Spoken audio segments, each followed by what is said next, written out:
अल्लाह इंसाफ और एहसान करने और रिश्तेदारों को खर्च से मदद देने का हुक्म देता है और बेहयाई और नामाकूल कामों से और सरकशी से मना करता है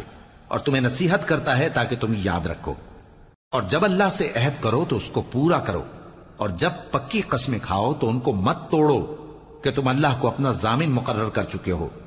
और जो कुछ तुम करते हो अल्लाह उसको जानता है। और उस औरत की तरह न होना जिसने मेहनत से तो सूद काटा,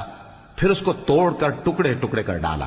कि तुम अपनी कस्मों को आपस में इस बात का जरिया बनाने लगो कि एक गिरोह दूसरे गिरोह से ज्यादा गालिब रहे।